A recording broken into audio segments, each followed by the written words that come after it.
Continuamos aquí en Identidad Privada y llegó el momento de hablar sobre el ausentismo docente. Así que para entrar en tema vamos a compartir un resumen de lo que se estuvo hablando en esta semana.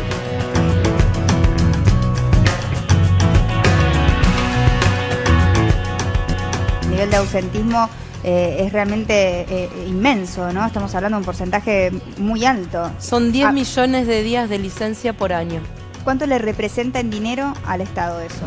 Es un 17% de licencia sobre el total de los días que deberían ir a trabajar, y eso le representa a la provincia de Buenos Aires 14.000 millones de pesos. ¿Cómo resolvés el tema del ausentismo si tenés las empresas tercerizadas que hacen el control médico de aquellos que están con licencia? ¿No está discriminado en ese 17% que marca el gobierno provincial quiénes son? Si son licencias por 3 meses, por 6 meses. El 80% de las maestras, estoy hablando de la provincia de Buenos Aires, son mujeres de entre 20 y 40 años. Ellas quedan embarazadas y cuando quedan embarazadas tenés 6 meses de licencia por ley nacional. Entonces, dentro del ausentismo meten eso. Después tenés los casos psiquiátricos, los casos de maestras que fueron violentadas en las escuelas. Usted lo que está diciendo, Aldo, es que el gobierno está manipulando la cifra de ausentismo. Sí, está manipulando concretamente. Pero siempre son latiguillos que ponen para, digamos, sacar el problema de fondo, que es bajos salarios, discusión paritaria, que no la convocan, y entonces empiezan con calidad educativa, ausentismo y otras cuestiones para llevar la discusión hacia otro terreno. Compartíamos un poco la mirada de algunos funcionarios sobre el ausentismo docente y nos interesa desde aquí, desde Identidad Privada, enfocarnos en la salud. Es por eso que estamos muy bien acompañadas por dos profesionales de la salud. Muchas gracias, Alicia, muchas gracias, Laura, por estar aquí. Antes de comenzar y a enfocarnos en cada tema, les pregunto, ¿cómo ven ustedes hoy a los docentes? ¿Por qué faltan tanto los docentes a clases? Hay un nivel de presión. Por un lado, la cuestión, digamos, las leyes, los reglamentos y lo que se tiene que llevar a disposición, ¿sí? Que deben cumplir, digamos, como normas que el Estado, digamos, sea en la parte público-privada, lo que deben cumplir los docentes, ¿sí? Lo que tienen que transmitir, digamos, a llevar al aula. Por un lado eso, por el otro lado está la presión en relación a los niños. No son obsecuentes, no son obedientes. Cada niño, digamos, tiene una forma muy diferente de ser y también va presionando, va manipulando en función de lo que le suceda en la casa. A veces sucede que entre los mismos compañeros hay tanta presión, a ver, son presiones muy imaginarias, digamos, a ver quién ocupa un cargo o cómo se pelean por los cargos o quién cumple, etcétera, etcétera. Entonces, creo que los lazos sociales en relación a el ámbito educativo en esa escuela puntual no tienen docente de dónde agarrarse. Entonces se arman subgrupos, se termina desorganizando la función que los une. Porque estamos hablando mucho en estos días sobre el ausentismo en particular. Pero por ahí nos preguntamos por qué faltan los docentes, cuáles son los principales problemas. Alicia, si nos ocupamos de la voz, la herramienta principal del docente, ¿cuáles son los errores básicos que cumple el docente, que comete el docente en su uso? El uso de la voz es compleja en cualquier ámbito, pero en el ámbito docente es específicamente de su importancia, porque en realidad el docente en su formación, en su currícula, nunca tuvo, y esto es histórico, esto es de toda la vida, nunca estuvo incluida dentro de la currícula o del plan de estudios de los docentes de cualquiera de los niveles, la educación de la voz. Fíjate vos qué cosa tan paradójica, que al docente se le exige un apto vocal y un apto físico cuando recién ha terminado sus estudios, y ellos incluso no pueden empezar a trabajar si no están con un apto vocal. Y esto no se le proveyó con anticipación en su currícula y en su formación. Claro. Y la currícula y la formación tiene un tiempo lo suficiente como para que esto pueda ser educado y entrenado por cada docente. Entonces, el docente no tiene conocimiento ni tiene entrenamiento de algo que debería, porque la voz para la vida coloquial, para la vida normal, tiene un rendimiento suficiente, pero el uso de la voz profesional tiene un rendimiento mucho más alto. Entonces, se debe aprender y se debe entrenar a través de ejercicios que se pueden hacer en talleres o en consultorios para que la voz tenga una resistencia acorde a las necesidades. Claro. Eso por un lado.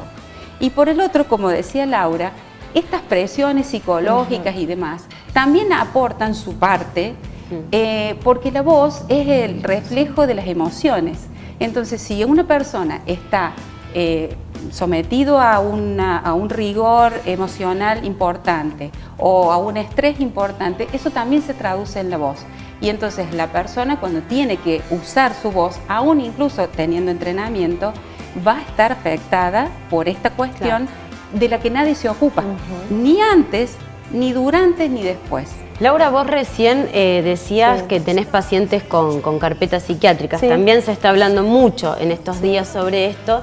O tratamiento ambulatorio sin carpeta psiquiátrica. Claro, porque pensamos, digo, para llegar a una carpeta psiquiátrica me imagino que hay todo un camino recorrido, que hay llamados de atención antes que hace el docente para llegar a una carpeta. ¿Por qué hay tantas carpetas psiquiátricas? El primer factor, lo que yo pienso, es el tema del miedo. A nivel psiquiátrico el miedo es una emoción que tiene un afecto, digamos, que es la angustia. Y empiezan, digamos, puntualmente a tener palpitaciones, transpiración, hormigueo, sensación que le falta el aire, opresión en el pecho, se van a morir. Bueno, todo eso nosotros lo podemos englobar dentro de la psiquiatría como ataque de pánico. Pero primero hicieron todo fueron a un montón de médicos que le dijeron, no, mire, usted no tiene nada. Sí, no tiene nada orgánico, ¿sí? No hay un problema específico en el organismo. Como tienen miedo a perder el trabajo, tienen miedo a no funcionar bien, tienen miedo a que un padre les pegue, tienen miedo a que un niño les pegue, tienen miedo a que los graben. A ver, cosas que uno ve en la televisión, yo estoy tratando de traducir. Hay docentes, digamos, hay docentes que pueden sobrellevar eso desde con ciertos mecanismos de defensa psíquicos que en algún momento el cuerpo les pasará factura. Digamos. ¿Y se puede, por ejemplo, prevenir? ¿De qué manera vos le aconsejarías a un docente prevenir, prestarle atención a estos llamados de atención para no caer y no terminar en una carpeta? Bien, hay muchas posibilidades, se puede, digamos, y hay muchos pacientes que han podido hacer eso, ¿sí? Es muy habitual ahora que vayan al psiquiatra. La verdad, si antes era muy poco habitual, o que vayan al psicólogo o al psiquiatra, sería, digamos, como lo considerable que pasen por un chequeo clínico. Yo siempre soy médica, así que a mí me parece que los chequeos clínicos nunca están de más. Alicia, si volvemos a la voz, ¿cómo podemos aconsejarle a un docente cuidar su voz? Bueno, hay cuidados básicos que son muy importantes tener en cuenta, como es la alimentación, la hidratación. El docente debe tomar mucho líquido porque cuando uno habla pierde mucha agua a través del aliento. El vapor del aliento es agua que se va perdiendo. Lo otro muy importante, que también lo mencionaba Laura, es el control y el chequeo cotidiano, ¿no es cierto? No digo todos los días, pero sí, por lo menos una vez al año, se tienen que chequear las cuerdas vocales, las vías respiratorias y algo que cada vez se hace más frecuente, que es la vía digestiva. O sea, hay un aumento, un incremento de trastornos digestivos que tienen mucho que ver con lo que está diciendo Laura, y que eso va generando irritaciones permanentes que, como son fluctuantes, por momentos baja y me quedo tranquila, por momentos sube y ahí me pongo en alerta, y esto no termina nunca en una consulta, sino que es como que la cosa se va pateando para adelante. El docente tiene que entender que es un trabajador de la voz y como tal tiene que usarla correctamente. Debe tener un reposo vocal después de trabajar. Por lo general los docentes lo que hacen es terminan de trabajar y vuelven a la Bueno. casa y siguen con los chicos y siguen. No hay periodos de reposo vocal, que eso es muy importante. Sentirse cansado, agotado, que al final del día no tiene la voz como al principio, no es normal. Eso no es normal. Claro, es un llamado de atención Exactamente. del cuerpo de decir estoy Sí. usando mal la herramienta de Exactamente. trabajo. Bueno, se nos acaba el tiempo, Alicia, nos tenés que hacer una invitación. Sí, quería invitarlos a toda la población porque esto es una campaña que se hace para todo el mundo. Es en conmemoración del Día Mundial de la Voz, que es el 16 de abril. Vamos a hacer una campaña de prevención en el Hospital Nacional de Clínicas, donde hacemos fibrolaringoscopías gratuitas y evaluaciones fonoaudiológicas a quien lo requiera, desde el 24 de abril al 12 de mayo. Los días lunes, martes, jueves y viernes, de 8 a 11 de la mañana. Por orden de llegada, cualquier persona puede llegarse y hacerse su control. Muy Qué importante, bárbaro. la verdad que es para prestar atención. Muchísimas gracias Muchas a las dos gracias por a haber ustedes. estado Sí. y ayudarnos un poco a aclarar el panorama de la salud del Sí. docente. Gracias. Gracias. Hasta luego. Una pausa, ya volvemos.